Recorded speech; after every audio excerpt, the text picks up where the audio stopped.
Guys very good evening दोस्तों, आपके सामने इस समय जो लोग मौजूद हैं वो सीए इंटरमीडिएट के वो सारे स्टूडेंट्स हैं who have studied ES, SM and ITSM from me and really scored very high. उन सारे लोग आज इंटरव्यू होने जा रहे हैं. They have secured all India rank also. एक बार सभी लोग इनका ताली बजा के स्वागत करेंगे please. So guys, ladies and gentlemen, welcome back. So इस समय ES, SM और ITSM में कैसी पढ़ाई करना चाहिए ये हमारे ऑल इंडिया रैंक होल्डर्स बताएंगे. जी हाँ, सबसे पहले शुरुआत करेंगे ITSM और ESSM के साथ में. लोग कहते हैं ये मिस्टर ऑल इंडिया रैंक 2 हमारे बीच में मौजूद है. सिरसा हरियाणा से ये बच्चा आया हुआ है.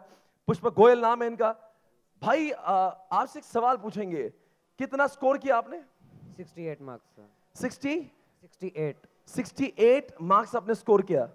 कैसे स्कोर कर लेता है कोई इतना? आइए ना पब्लिक में डिस्कस करेंगे. आइए, आपको जवाब देना है. यू स्कोर्ड, अच्छा पूरा स्कोर कितना है अपना? एग्जामिनेशन में 400 मार्क्स लगते हैं, आपने कितना स्कोर किया? 400 बोथ ग्रुप्स. हाँ, दोनों ग्रुप में कितना स्कोर किया? 649 सर. 649 ही scored. Guys once again I will repeat, एक बार तालियां बजाइए. Thank you. जहां पे बच्चा 400 मार्क्स में पास हो जाता है, नहीं स्कोर्ड 649. क्या आपको लगता नहीं ये टू मच है? राइट, एक बार तालियां ठोको इनके लिए.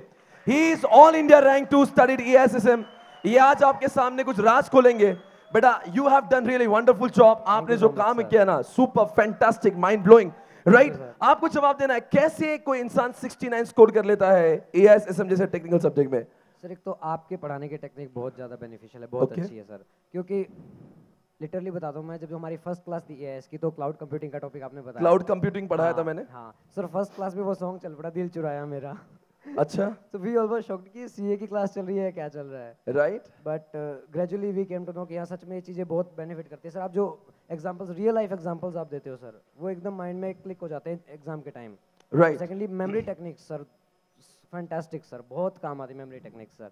अब जैसे EIS का एग्जाम जब मैं अटेम्प्ट कर रहा था तो most of the question sir ऐसे थे कि क्वेश्चन देखते ही मुझे उसका निमोनिक एज इट इज याद आ रहा था सर. अच्छा, सो उसमें अटेम्प्ट करने में कोई भी दिक्कत नहीं है सर, मुझे स्कोर हुआ इतना सर. तो आपको थोड़ा खुल के अभी बताना है. किस चीज में आपसे पूछूंगा. 69 स्कोर करते हैं लोगों को पास होना बड़ा मुश्किल हो जाता है ITSM में, ESM में. EIS और SM, आपका फेवरेट कौन सा था? दोनों ही फेवरेट. दोनों फेवरेट थे. ठीक है, बहुत बढ़िया. क्लासेस कितने दिन पहले आपने खत्म करी थी एग्जामिनेशन से? क्लासेस मेरी आई थिंक 5 और 6 मंथ्स बिफोर. 5-6 मंथ्स बिफोर आपकी ESM की क्लास हो गई थी. Yes sir. आपने क्या कितने बार, मतलब जब क्लास में तो हम लोग रिवाइज करते थे, क्या आप साथ में रिवाइज करते थे? Sure sir. साथ में रिवाइज होता था आपका? बिल्कुल सर, बिल्कुल. उसके बाद में कैसा स्ट्रेटेजी रहा? मतलब उन 3 महीनों में आपने क्या पढ़ाई की, कैसे पढ़ाई की?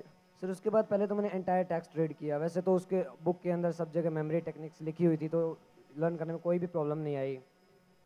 तो सर पढ़ने में कभी दिक्कत नहीं आती थी क्योंकि वो बुक बिल्कुल फेमिलियर हो चुकी थी. क्योंकि क्लासेस में भी बहुत ज़्यादा टाइम, मल्टीपल टाइम्स रिवाइज हो चुका था, तो वो बिल्कुल कोई नई चीज़ नहीं थी हमारे लिए. तो सो जब मैं उसको टेक्स्ट को रीड करते थे, लाइव एग्जांपल्स पढ़ते थे, तो फिर कोई दिक्कत नहीं आई. क्लास में मैं चिट्ठियाँ लिखवाता हूँ रे. Yes sir. हर एक कॉन्सेप्ट के बाजू में उसकी चिट्ठी लगती है, उस पर हम एग्जाम्पल लिखते हैं. क्या वो चिट्ठियाँ फायदेमंद होती? बहुत ज़्यादा सर, बहुत ज़्यादा. मतलब जब हम रिवाइज करते हैं तो वो चिट्ठियों का कोई बिल्कुल सर, चिट्ठियाँ ही काम आती थी. चिट्ठियाँ ही काम आती हैं.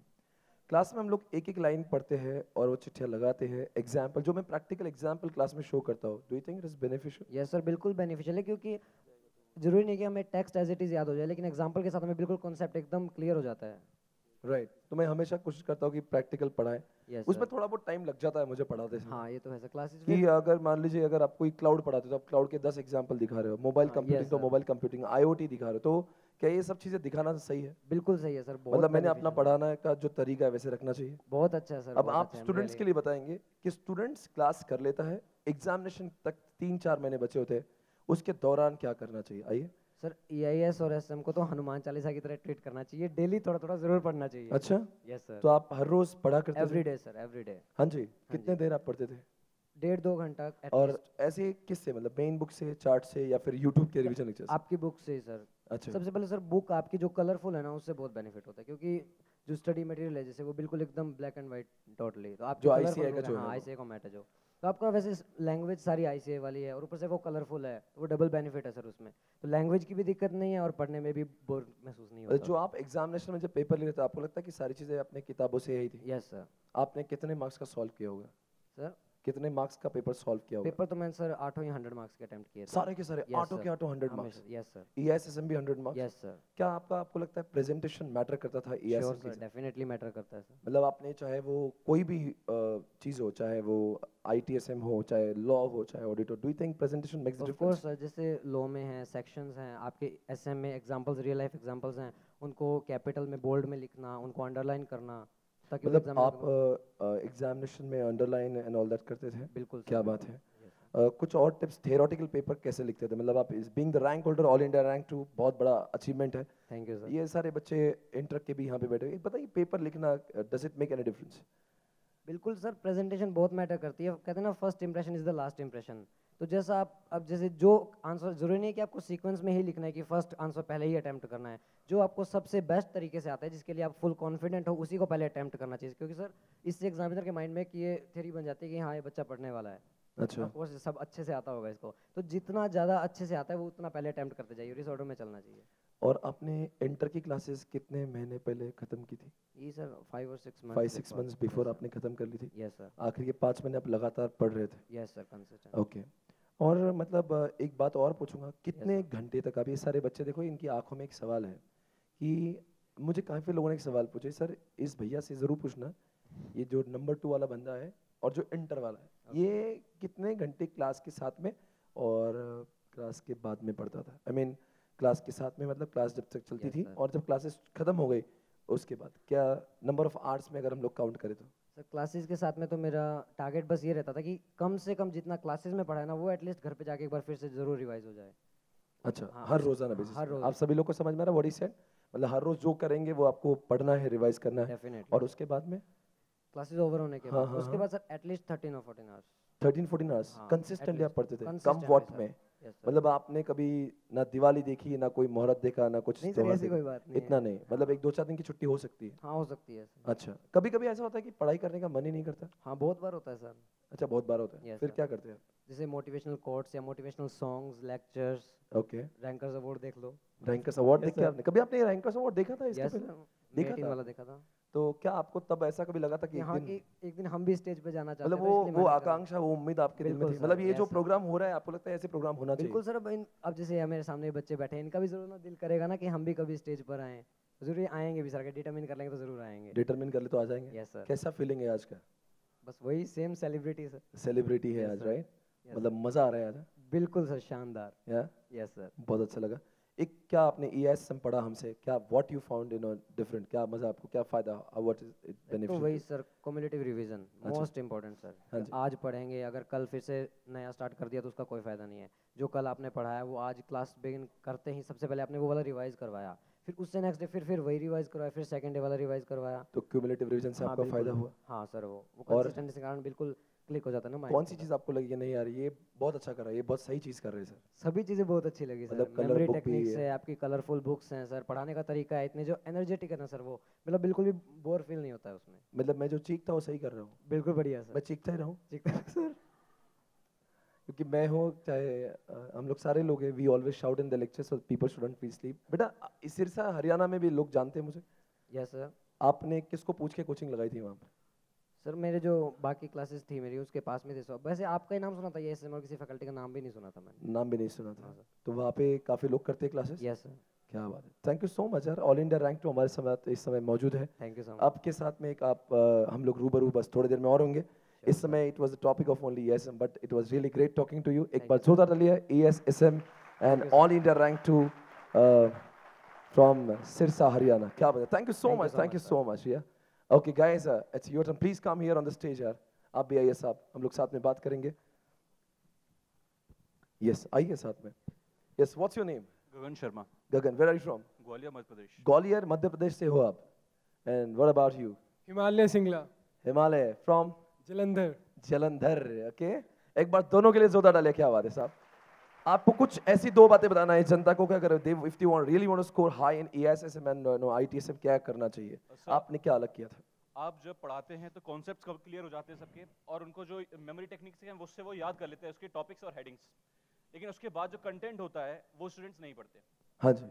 तो आपके जो चार्ट्स हैं जो आप प्रोवाइड करते हैं उसको आप थोड़ा बड़े साइज के पेपर पे प्रिंट कराइए और उस पे 3 to 4 बुलेट पॉइंट्स वहाँ पे खुद लिखिए अपने हाथ से हर एक ओके टॉपिक पे। Okay okay. दोबारा जब रिवीजन करेंगे तो उसी से करिए, उससे एक्स्ट्रा कुछ पढ़ने की जरूरत नहीं है। मतलब जो चार्ट बुक है उस पे भी आपने कुछ और ऐड ऑन किया था? अपने हाथ से ही जी लिखना है, जी जी हर जी, एक टॉपिक का 3 to 4 बुलेट पॉइंट्स लिखना ही है। बिल्कुल और सही। वो एग्जैक्ट लैंग्वेज होती है, जब आप एग्जाम में वो लिखते हैं तो वो आपको मार्क्स देने के लिए रेडी बैठे ही हैं। आईटी में तो एटलीस्ट वो आपको फुल मार्क्स देंगे।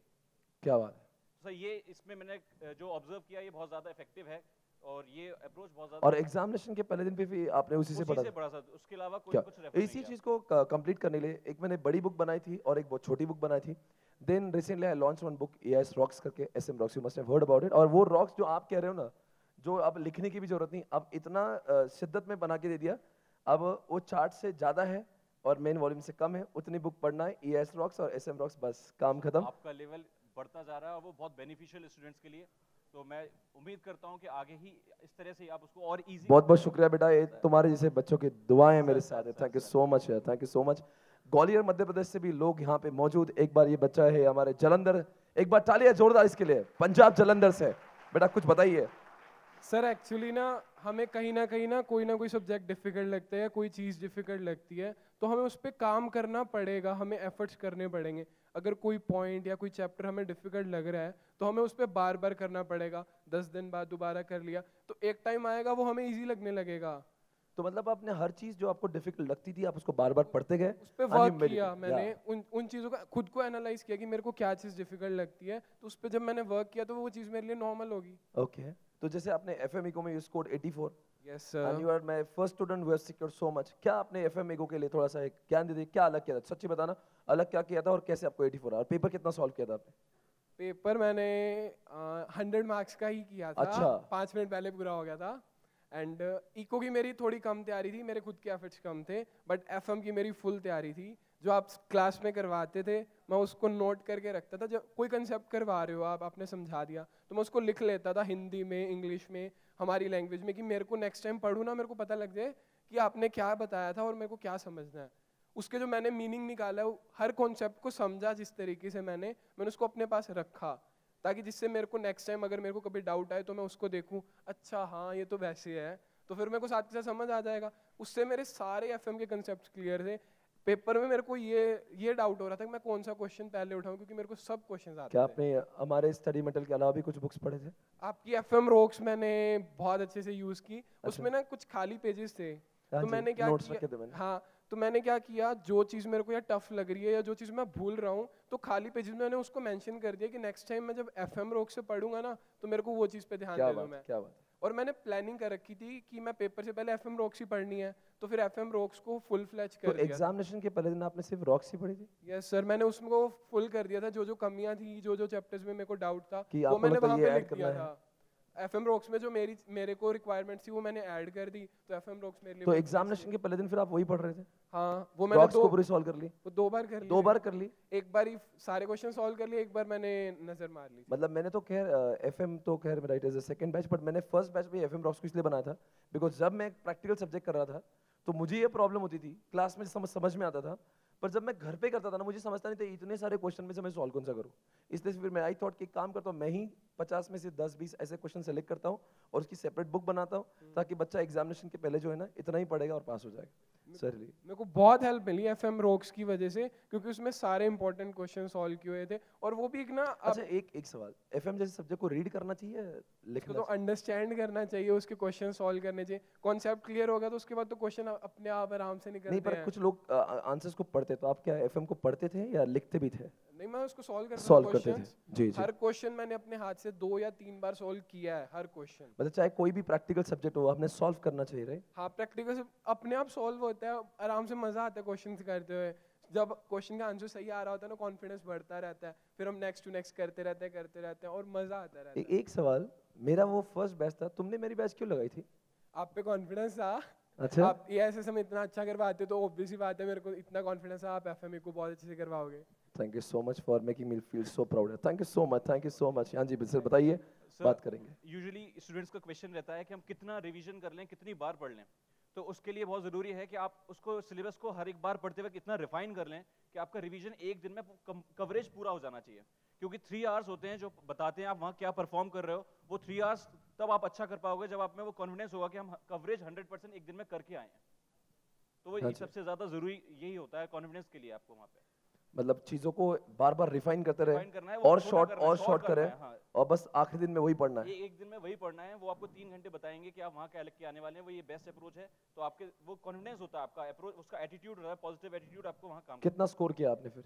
सर मेरा आईटी अच्छा था, मैंने 51 स्कोर किया है, क्योंकि एसएम जो था मेरा इतना अच्छा भी नहीं था, और दूसरा उसके लिए टाइम बहुत कम था, क्योंकि बोथ ग्रुप सर मैनेज होना ऑफिस के साथ मुश्किल होता है। मेरा आर्टिकलशिप था। अच्छा, आर्टिकलशिप के साथ में अपने रैंक सिक्योर किया, क्या बात है यार, कांग्रेचुलेशंस, क्या बात है, क्या बात है, thank you so much, thank you so much. हम लोग और बात करते रहेंगे यहाँ पे, please come here on the stage, you also come brother. क्या बात है, एक बार माइक लीजिए। What's your name? My name is Aryan Gupta. Aryan, and what's your name? Ishant Goyal, where are you from? Faridabad. And you are from? I am from Delhi. You are from Delhi and he is from Faridabad. एक बार दोनों के लिए तालियां बजाओ, क्या बात है। दोस्तों अगेन आपके साइड से क्या पूरा देश इस समय ये वीडियो यूट्यूब को देखेगा, आपको ऐसी कुछ बातें बताना कि नहीं यार ये पढ़कर ये सुनकर उनके मार्क्स बढ़ जाए, बस 2 मार्क्स बढ़े ना आपको बहुत दुआएं लगी। पहली बात तो माइंडसेट अपना एक बहुत अच्छा करना चाहिए। पहली बात, टारगेट ना हमें कभी भी पास होने का तो बनाना ही नहीं चाहिए, हमें बनाना चाहिए टारगेट एग्जामिनेशन से भी ज़्यादा मार्क्स का, मतलब 80 to 90 मार्क्स का, जब जाके कुछ अच्छे मार्क्स आएंगे। पहला तो ये टिप है कि माइंडसेट अपना रखो कि अच्छे मार्क्स लाने हैं, ये नहीं कि सिर्फ पास होना है। पहला ये है। और उसके बाद जो सर पढ़ा रहे हैं वो तो ढंग से करना ही है, और क्यूमुलेटिव रिविजन्स, मतलब 10 डेज में, 15 डेज में, 20 डेज में, और 1-2 मॉक टेस्ट कर लो, बहुत है, हो जाएगा। क्लास के बाद में भी आप रिवाइज करते थे? हाँ, क्लास के बाद ईएएस का भी टेस्ट सीरीज दिया था, टेस्ट दिए थे ईएएस का, आपने? ईएएस के टेस्ट दिया और था। क्या आप 3 घंटों में पेपर कंप्लीट कर पाए थे? 3 घंटे में हो गया था मेरा कंप्लीट। हो जाता है हो complete? जाता है बिल्कुल। अगर एक बार मॉक टेस्ट दे दोगे उससे पता चल जाएगा कि आपका कंप्लीट होगा नहीं होगा, और हो जाता है वो, अगर आपकी अच्छी रिवीजन है और आपको क्वेश्चन सारे आते हो जाता है वो। अच्छा, तो अगर बंदा कोई एसएम पढ़ रहा है तो आपने how much score in SM? Sir मेरे थे 58। 58, तो कैसे 58 का फासला, मतलब एसएम में क्या किया आपने? एसएम में एक तो एसएम वैसी स्ट्रेटेजिक मैनेजमेंट और थोड़ा एंटरप्रेन्योरशिप है, तो उसमें मुझे इंटरेस्ट भी है, तो मैं उसमें रेगुलर रिवीजन करता था। Okay. तो उसमें मेरी एसएम थोड़ी स्ट्रांग थी, ईएस थोड़ी वीक थी, पर सर ने पढ़ाया तो तो एसएम में एग्जांपल जो हम लोग क्लास में थे, क्या did you right those examples? Example तो बहुत जरूरी लिखने पड़ते हैं, क्योंकि एग्जामिनर को पता चल जाएगा कि हाँ हमें रियलिटी में भी चीजें मतलब पता आती है। कि ईएएस और एसएम के जो एग्जांपल्स होते हैं क्या वो एग्जामिनेशन में लिख सकते हैं हम लोग? हाँ लिख सकते हैं, कोई श्योर प्रॉब्लम अबाउट नहीं। दिस? श्योर, मतलब आप रेकमेंड करोगे कि वो एग्जांपल लिखे? रेकमेंडेड। बेटा आपसे एक सवाल है, क्या प्रेजेंटेशन मैटर करता है ईएएस एसएम के एग्जाम पे? सर प्रेजेंटेशन तो सबसे इम्पोर्टेंट है ही। प्रेजेंटेशन नहीं होगा तो एग्जामिनर क्वेश्चन को पढ़ेगा ही नहीं। सबसे पहले हमें चाहिए कि एग्जामिनर हमारे क्वेश्चन को पढ़े, तो तब हमारा कंटेंट काम आएगा। अगर हमारे पास कंटेंट अच्छा है बट एग्जामिनर पढ़ ही नहीं रहा, तो फ़ायदा क्या है उस कंटेंट लिखने का। तो सबसे पहले प्रेजेंटेशन पे वर्क करो, जिससे एग्जामिनर का ध्यान उस पर आए। मतलब पढ़ाई और पढ़ाना ही इम्पोर्टेंट नहीं है, आपका लिखना भी उतना ही इम्पोर्टेंट है। यस सर, लिखना तो सबसे पहले इम्पोर्टेंट है। क्या आप ऐसा था कभी भी आप में से कोई लिख लिख के पढ़ाई करता था यहाँ पे? मतलब कभी when you are studying you used to write and study? Sir इतना टाइम तो नहीं था लिखने का, बट सर की जो रिवीजन चार्ट्स वाली बुक थी उसको मैं पहले पढ़ लेता था, और देन जो भी कॉन्सेप्ट थे वो मैं उसके की पॉइंट्स लिखता था अपने आप। अच्छा, खुद से की पॉइंट्स लिखता था। सारा थ्योरी लिखने का टाइम नहीं था, बट मैं सिर्फ मतलब जैसे कि एक क्वेश्चन पढ़ लिया आपने, उसके ऊपर जो जो याद आ रहा है आपने लिख लिया की पॉइंट्स? की पॉइंट्स है वो खुद लिख लिए जी। तो इससे रिवीजन याद भी रहेंगे वो पॉइंट्स, और इतना टाइम भी नहीं लगेगा, क्योंकि हम सारा कुछ नहीं लिख रहे ग्रामेटिकली, सारा कुछ नहीं लिखना, बस एक जो पॉइंट्स एग्जामिनर चाहता है वो लिख लिए बस। ईआईएस एसएम के एक दिन पहले क्या प्रेशर हो रही थी आप? सर प्रेशर तो होता ही है सबको एक पेपर से पहले। मतलब you could finish the portion of both EIS and SM before examination? आप पढ़ाई कर लिए थे पूरे? सर ईआईएस एसएम तो पहले दिन जो हाफ डे मिला था उसी दिन हो गया था चार्ट से। अच्छा, हो गया, पढ़ाई कर ली थी चार्ट से आप? एक बार रिवाइज हो गया था points two point, but next day मैंने क्या किया था, बुक उठा रही थी अच्छा, कि जिससे आपको उनका कंटेंट याद हो जाए, आईसीआई की लैंग्वेज। यस एग्जैक्टली सर, सिर्फ पॉइंट ना याद रहे, उसके अंदर का भी याद बेटा रहे। आप क्या रेकमेंड करोगे कि हमने मेन बुक से भी पढ़ना चाहिए along with the charts after class? Main book तो इंपॉर्टेंट है, क्योंकि जो तुम्हें कंटेंट लिखना है ना वो तो मेन बुक से ही पता चलेगा ना, तो मेन बुक पढ़नी तो एक बार इंपॉर्टेंट है। क्या बात है, थैंक यू सो मच। और कुछ बताना चाहेंगे आप?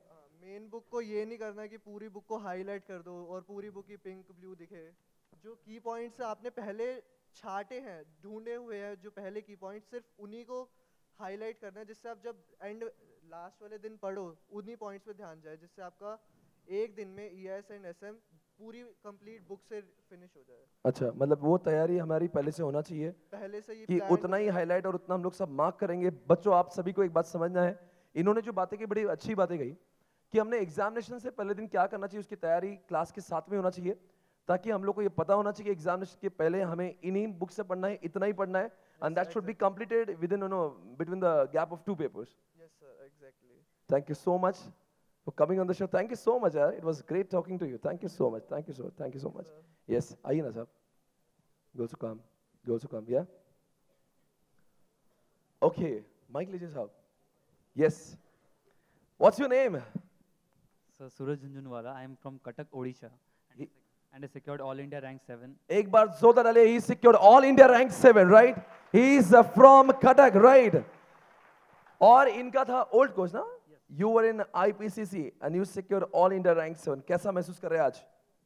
So बहुत ही अच्छा फीलिंग करता है कि जिस एग्ज़ाम में आपने पिछले छः महीने पहले आप फेल होते हो, उसी एग्ज़ाम में आप आते हो और एक रैंक लेके जाते हो। मतलब आपका ऐसा कुछ रहा क्या? You failed in the examination. मैं अटेम्प्ट मैंने दिया था, मेरा क्लियर नहीं हुआ था, दोनों ग्रुप ही क्लियर नहीं हुआ था। तो फिर ये ऐसे कैसे होता है, इंसान फेल हो जाता है फिर रैंक में आता है? मतलब व्हाट डिड यू डू? मतलब क्या अलग क्या किया आपने? कुछ मतलब गुस्सा आ गया था ICI पे? नहीं सर, मुझे एग्ज़ाम देने के बाद मुझे ऐसा लग रहा था मे बी शायद तक दोनों ग्रुप क्लियर ना हो पाए, तो मैंने शायद तक प्रिपरेशन फिर से शुरू कर दिया था, और रिजल्ट भी वैसे ही आया कि जो मैंने एंटिसिपेट किया था कि दोनों ग्रुप क्लियर नहीं हुआ। सो वो 2-2.5 महीने जो सब कोई वेस्ट कर देते थे कि थोड़ा घूम लेते हैं या फिर कुछ मूवीज़ देख लेते, तो आपने एग्जामिनेशन दी, वापस आप पढ़ाई करना चालू कर दी? Yes surely I did that. तो फिर अराउंड मेरा 2.5 मंथ जब तक रिजल्ट निकलने वाला था, तो मैंने ग्रुप 1 के सारे सब्जेक्ट्स अच्छी तरह से कर लिए थे, बट फिर भी एक रिवीजन करना एक रहता है कि भाई कॉन्फिडेंस नहीं आता है कि चलो कॉन्फिडेंस नहीं आता है कि यार पढ़ा है ग्रुप 1 बट कुछ भूल ना जाऊं, तो सो दैट्स वाई तो मैंने एक और बार ग्रुप 1 को ज़्यादा टाइम दिया, एंड ग्रुप 2 का प्रिपरेशन मेरा थोड़ा कम रह गया। सो ओके, इसकी वजह से ऑडिट एंड ITSM में मार्क्स मेरे थोड़े कम हो गए, but eventually I cleared both the groups and I secured. क्या बात है, इससे क्या होना है बेटा? आपका कैसा रहा? सर मेरा नाम मयंक मोकाशी, मैं नागपुर से हूँ और मुझे EISSM में 59 मार्क्स मिले हैं, और मेरा सीक्रेट यही है कि चार्ट्स पढ़िए, चार्ट्स में से रिवीजन कीजिए तो हो जाता है। कितने रिवीजन कर ली थी आपने चार्ट्स? 4 या 5 रिवीजन। 4-5 टाइम्स अपने रिवीजन कर लिया था? यस सर, स्टिकी नोट्स बनाए थे, वो तो इम्पोर्टेंट है, और SM में तो एग्जाम्पल्स तो लिखे ही थे। आपने कहाँ से, नागपुर कैब से क्लास की? Yes sir. वहाँ पे कितने स्टूडेंट्स थे आप जिस क्लास में बैठते थे? Sir around 150। वहाँ पे वर्चुअल क्लास में? Yes sir. मतलब माहौल बनाया था आपने क्लासेस में? हाँ सर। मजे किए? हाँ सर, सो तो हैप्पी कर- है। और EISSM में कोई ऐसी एक टिप आप बता दो कि आपने क्या अलग से, मतलब चार्ट से रिवीजन करने के अलावा आपके पास कोई और ऐसी टिप है जो आज EISSM के ऊपर हम लोग फोकस कर रहे हैं इस समय? तो EISSM में पहले तो मेरा इंटरेस्ट कुछ बना ही नहीं था, इसलिए पहले का 1 महीना तो ऐसे ही चला गया था। फिर एकदम से मेरी आंखें खुली तो बहुत पढ़ाई की मैंने EISSM में, कंसंट्रेशन बहुत किया। SM में तो फेवरेट बन गया था फिर मेरा, बस वही उस पर ध्यान दिया तो फिर हो गया। You scored 59, yeah? Thank you so much. Thank you so much coming here. Thank you so much. Yes, guys. आइए आप आ जाओ सब लोग. Thank you so much. Okay, guys, एक बार तालियां इन तीनों के लिए. आइए साहब, आ जाओ आप भी. आइए, थोड़ा सा जनता में जाएंगे. अब आज हम लोग यहाँ पे कुछ सवाल आपसे पूछेंगे, आप मुझे बताइए इनसे क्या पूछना है. एक आइए साहब, आजा बेटा, आजा इधर. You also come यार.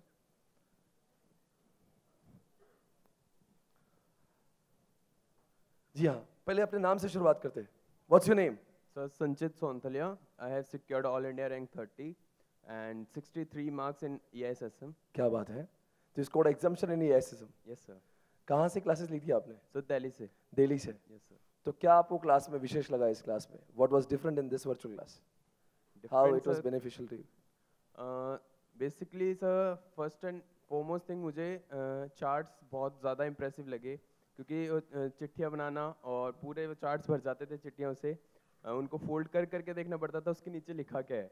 Okay. तो मैंने सिर्फ चार्ट से रेफर किया था और 4-5 बार रिवीजन किया था, तो it was very beneficial for me. Okay, बेटा आपके बारे में कुछ बताइए। सर मेरा नाम है निखिल रामनानी और मैंने सिक्योर करी है ऑल इंडिया रैंक 45। 45 कहाँ से हो आप? जोधपुर राजस्थान। या फ्रॉम जोधपुर। कैसा महसूस कर रहे हैं आप आज? बहुत मज़ा आ रहा है सर। कहाँ पे क्लासेस ली थी आपने? सिद्धांचल यूनिवर्सिटी। सिद्धांचल जोधपुर में आपने वर्चुअल क्लासेस ली थी? वर्चुअल क्लासेस ली थी सर। तो आपने वहाँ पे आपने किसने रेकमेंड किया था कि आपको करना है यहाँ पे सर क्लास? पहले तो मेरा मन नहीं था क्लासेस में जाने का। क्लासेस में जाने का मन ही नहीं था? 3 घंटे की वर्चुअल क्लास। अच्छा अच्छा। आलसी आदमी को नींद आ जाती है। अच्छा। तो एक फ्रेंड जबरदस्ती लाउडली बोलिए। तो एक फ्रेंड ज़बरदस्ती लेके गया था मेरे को कि चल एक बार सर अच्छा पढ़ाता देख ले। तो मैं गया सर, मैं 2 कॉन्सेप्ट्स पे करता हूँ पढ़ाई। तो कॉन्सेप्चुअल क्लैरिटी और एक मज़ा आना चाहिए पढ़ने में भी, वरना बोरिंग लगती है वो आलसी आदमी। तो जब मैं क्लास में गया, आप TPS और MIS की क्लासेस ले रहे थे सर। सर आपने 3 घंटे में सिर्फ 2 या 3 टॉपिक कराए थे, पर मज़ा बहुत आता पढ़ने में सर, और कॉन्सेप्ट्स भी बहुत क्लियर हो रहे थे। तो फिर मैंने कहा कंटिन्यू करते क्लासेस। अच्छा। कंटिन्यू करी, फिर मई में अटेम्प्ट लगा, वापस नवंबर में रैंक लेके आ गया। मतलब मई में आपको अटेम्प्ट लगा था? अटेम्प्ट लगा sir. And then in November you are in. नवंबर में मैंने देखा गलतियाँ क्या क्या करी। जैसे मई में सर मैंने चार्ट बुक बहुत कम रिकमेंड करी थी। अच्छा। इस बार मैंने चार्ट बुक रिकमेंड करी, थोड़ा प्रेजेंटेशन पे ध्यान दिया। क्या बात है, क्या बात है। Sir, I'm Yes, Shruti. Shruti, right? I'm Shruti Agarwal from Bahadurgarh, Haryana. From Bahadurgarh की बहादुर लड़की, एक बार तालियां बजा दो इसके लिए यार, क्या बात है। I secured All India rank 23. Yes बेटा। I want to say that कि मुझे सर की सबसे अच्छी बात क्या लगती है कि सर स्ट्रिक्टली स्टडी मटेरियल को स्टिक करते हैं। मतलब और जगह ऐसा हो सकता है कि वो लोग लैंग्वेज को सिंप्लीफाई कर दे, पर सर उसी लैंग्वेज पे स्टिक रहते हैं। तो जब हम उस चीज़ को बार बार पढ़ते हैं तो वो वर्ड्स इम्प्रिंट हो जाते हैं माइंड पे। तो क्या आपको लगता है कि ऐसे शब्द पढ़ने से हम लोग एग्जामिनेशन में भी उसी शब्द को लिख पाए? Yes sir, definitely. मतलब उनकी भाषा में लिखने से क्या can we score high? Yes sir, मतलब ICI की लैंग्वेज बिल्कुल इम्प्रिंट हो जाती है माइंड पे। एंड सभी लोग एक बात याद रखें, ICI जिस शब्दों में मॉड्यूल बनाता है ना, उस शब्दों में लिखने से जब आप एग्जामिनेशन में लिखते हो ये रियली स्कोर हाई। मतलब you should never try to modify the language of ICI। वो बात और होती है हमें याद नहीं आता, इट्स ओके, बट जब वो अपनी लैंग्वेज में लिख के दे रहा है ना, तो ICI फील्स रियली हैप्पी कि यार इन्होंने वो लिखा, बिकॉज बंदा जो पेपर चेक कर रहा है उसके पास में भी वही होता है जो हमारी लैंग्वेज में होगा। तो इसीलिए always you should follow the module language. या और कुछ मैं एक टिप देना चाहती हूँ कि EIS की जब क्लास चल रही होती है तो वी डेफिनेटली मतलब हम लोग पूरा फोकस्ड होते हैं, सर के साथ साथ करते हैं तो सब कुछ याद हो जाता है। Right. पर बाद में भी टाइम देना बहुत ज़रूरी है। लाइक हम उसको इग्नोर कर देते हैं, हमें लगता है कि हमें आता है, हो रहा है। बट व्हाट आई डिड कि मैं रोज़ 1 घंटा देती थी उसको, and every day I used to memorize the things, and before sleeping I used to remind everything what I learned in the morning. I used to go do a quick go through, like कोई भी ये mnemonics कब है regular class के साथ में? Class के साथ भी और क्लास के बाद भी। ओके। मतलब रात को एक बार निमोनिक सारे गो थ्रू कर लिए कि मुझे सब याद आ रहा है या नहीं, जो सर ने बताया था, की पॉइंट्स बताए थे। मतलब रेगुलर बेसिस पे भी जो क्लास में चलता है वो आप रिवाइज करती थी? हाँ, क्या और आप क्लास सभी के बच्चों बाद। को ये सजेस्ट करना चाहोगे Yes, कि वो it's जितना भी very रोज पढ़ रहे हैं वो पढ़ाई करें? मतलब इससे आप अगर कुल भूलोगे मिलाकर नहीं। अगर सारे रैंक होल्डर्स की एक बात देखता हूँ ना मैं, एक बात समझ में आती है, इन लोग को रैंक ऐसे 3 महीनों में नहीं मिला है। इनका मुझे लगता है कि इनके they were consistent throughout, you know, all the 3 months 4 months। मतलब कि ऐसा नहीं कि उन्होंने एक दिन पढ़ाई की कभी नहीं की, क्लास के साथ में भी पढ़ाई कर रहे थे, क्लास के बाद में भी कर रहे थे, तब जाके ऑल इंडिया रैंक हासिल होता है, राइट? क्या आपको भी पहले से एक्सपेक्टेड था you will be in the rank? No sir. ऐसा नहीं था? क्या बात है। And what about you? I'm Anup Misra and I secured all over India 30 and I'm from Gorakhpur. You are from Gorakhpur, Uttar Pradesh? या Yes sir. And sir मैं fail हो गया था सर and मे में आप भी फेल हो गए थे? yes sir. मतलब सेकंड अटेम्प्ट में रैंक आने के चांस बढ़ जाते हैं? अपना क्या विचार है? एक अटेम्प्ट में धोखा करते हैं? नहीं, एक अटेम्प्ट में पढ़ लेते हैं, फेल हो जाते हैं, सेकंड में फिर एकदम बहुत भारी रैंक लेके आते। क्या आप ऐसा कुछ नहीं ना? आई एम जस्ट जोकिंग यार, बताइए। So sir फिर मेरे एक दोस्त ने सजेस्ट किया कि आप माइक क्लासेस पास। ले। हाँ जी। फिर मैंने आपके वर्चुअल क्लासेस ली और सर एक डिफरेंस मैंने देखा, नंबर ऑफ रिवीजन मैंने बढ़ाए, टेस्ट सीरीज दिए और प्रेजेंटेशन अच्छी की। So मतलब 2-3 चीजें आपने जो बताई बड़ी अच्छी बताई। इन सारे लोगों से EIS SM की चर्चा करने पर हमें समझ में आ रहा है कि कुछ बातें फाइनली कंक्लूड करते हैं। अगर कोई भी सब्जेक्ट, चाहे कोई थ्योरी सब्जेक्ट, चाहे ऑडिट हो, चाहे लॉ हो, चाहे EIS SM हो, एक कॉमन कंक्लूजन पर अगर लाए ना, एक चीज समझ में आती है कि क्लास के साथ में पढ़ना चाहिए, दूसरी समझ में आती है कि ICI के लैंग्वेज को ध्यान देना चाहिए, तीसरी समझ में आती है कि क्लास के साथ साथ में वो चीज़ हमने बनाना चाहिए जो एग्जामिनेशन के पहले दिन रिवीजन में काम आएगी। एक बात समझती कि हमने चार्ट से बार बार रिवाइज करना चाहिए, ये बात भी समझ में आती कि यूट्यूब के रिवीजन को बार बार देखना चाहिए। और सबसे बड़ी बात समझ में आती कि एग्जामिनेशन में हमारे प्रेजेंटेशन का भी बहुत बहुत इंपॉर्टेंस होता है, राइट। तो ये सारी बातें आई थिंक इन सभी से जो जानकारी हासिल की, it is gonna be beneficial for everybody to score really high in the theoretical paper. मुझे लगता है आप लोग को काफी कुछ ज्ञान मिल रहा होगा। एक बार आपको सभी लोग को, आइए ना साहब, प्लीज कम हियर एवरीबॉडी, सभी के लिए जोरदार तालियां बजाइए। क्या बात है, for sharing your wonderful experience here. ये हम पूना वाले के सौभाग्य, यहाँ पे जितने भी लोग बैठे हैं सभी का सौभाग्य कि आप लोगों ने अपने बातों को यहाँ पे शेयर किया, वरना ऐसे लोग मिलते कहाँ जिनको हम लोग सवाल पूछे। And specially you know when it is about a technical subject, you have really shared a wonderful experience. बहुत अच्छा लगा। एक क्लिक हो जाए साहब, थैंक यू सो मच। एक बार